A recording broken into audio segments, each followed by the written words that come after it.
उत्तर दिया દેવચંદ્રએ જવાબ આપ્યો कछु रहा और ठोर આ બાજુ તો ઓછું થઈ ગયું પણ જો આ બાજુ દુખે છે फिर दूसरी जाग मूल પછી में બીજી જાંગના મૂળની અંદર दे पाव खड़े रहे રાજ્ય પગ મૂક્યો અને ત્યાં ઉભા રહ્યા बोझ दिया शरीर का શરીરનો આખો ભાર આપ્યો इन शरीर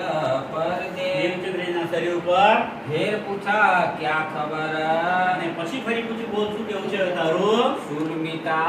आकार અને શરીરમાં જે વેદના થતી દુઃખ થતું એ કે મટ્યું થોડું આરામ થયો तब उठ खड़े भय श्री देवचंद्र जी ત્યારે દેવચંદ્રજી એમને સુભામાં થોડી સારું લાગ્યું એટલે ઊભા થઈ ગયા ऐसा किया અને विचार મનમાં વિચાર કર્યો पिछोड़ी कमर बंधाई के એમની જે પિછોરી હતી એ તમારી બંધાવી દીધી बोझ बांधा अपनी पीठ पर રાજ્યની પોતાની પિછોરી હતી જે પાથરેલી એ લઈ અને દેવચંદ્રજી આપી લે આ તું કમરે બાંધી દે અને જે બોજ હતો જે પોટલી હતી જે સામાન દેવચંદ્ર લઈ ગયેલા એ કોણે ઉચકી લીધું સિપાહી રાજ્ય આવ્યા હતા સિપાહીના વેશમાં અમને પોતે ભાર લઈ લીધો तब जाना श्री देवचंद्र जी ત્યારે દેવચંદ્રજીએ જાણ્યું ये मारे नहीं क्यों ये कर આ ગલત મેં વસ્તુ બધી લઈ લેશે પણ મને મારશે તો નહીં बंदी खाने रख के તો બહુ તો શું કરશે એની ઘેર લઈ જશે મને કેદખાનામાં પૂરી દેશે करेगा गुलाम મને એમનો ગુલામ બનાવી દેશે मारने से तो बचाया અમારી પાસે કામ કરते ભલે મરવાથી તો બચી ગયા આપણે માર ખાવામાંથી તો બચી ગયા अब क्या करावे काम કોઈ જોઈએ છે કે લઈ જશે તમારી પાસે શું કામ કરાવડાવે છે मिल दो यहाँ से चले પણ એ બંને અહીંયા રણમાં ચાલી નીકળે છે राह में अतजोर જોરથી ચાલે છે ઉતાળે પગલે लगे बात लौकिक पूछने હવે જે સિપાહીના વેશમાં રાજ્ય આવ્યા છે એને લૌકિક એટલે દુનિયાની વાતો પૂછે છે कहो कौन तुम्हारो ठोर તું ક્યાંથી આવે છે नाम माता को पूछा તારી માતાનું નામ શું છે और कुटुंब परिवार તારા કુટુંબમાં અને પરિવારમાં કેટલા સભ્યો છે ताको उत्तर देत એ है બધાના દેવચંદ્રજી એમને જવાબ આપે છે चले जाए तीन लार અને એમની પાછળ ચાલ્યા જાય છે देवचंद्र जी उत्तर दियो દેવચંદ્રજી એમના જવાબ આપે છે रहे उमरकोट गाम એ ઉમરકોટ ગામનો વતની છું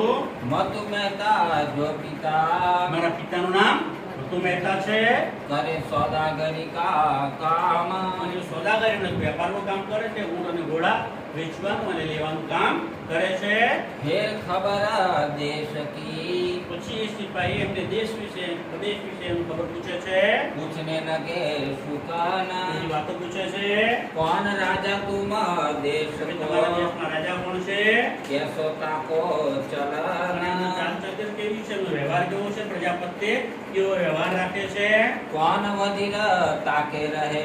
તમારા જે રાજા છે એમનો વજીર છે એ કેવો છે क्यों कर चलत व्यवहार એ કેવો વ્યવહાર ચલાવે છે ये कैसी बातें लौकिक અને આ પ્રમાણે લૌકિક બધી વાતો કરતા એમને લઈને જાય છે यही पूछे विचार એમને પૂછે છે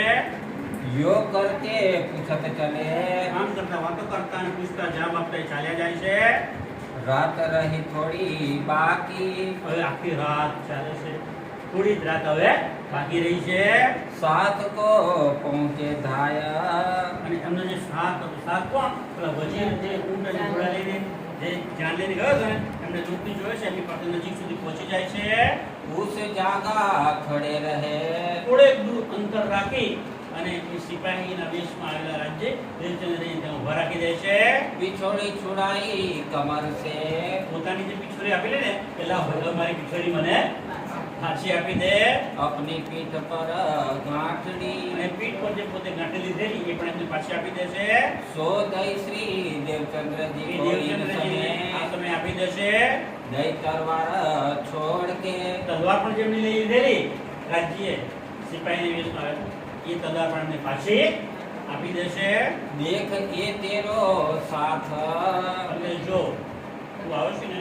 જેની પાછળ તું આવે તો એ પેલા દેખા જોઈ તારો સાથ તું જેની પાછળ આવ્યો છે ને તું પેલા દેખા જોઈ લે पीछे फिर के देख ही હવે જ્યારે આમ બધા જ જો પહેલા જોઈ લે તારા માણસો તો દેવચંદ્ર પાછળ ફરી જોવા જાય છે ને જો આ બધા પેલા સિપાહી વજીર અને વજીરના બધા જે સાથે જાનૈયા આવ્યો છે અને જોયે છે मेरा किन ने पकड़ा था हाथ પાછળ જોયે છે જોયું આ બધા માણસ આપણા છે તો ફરી આમ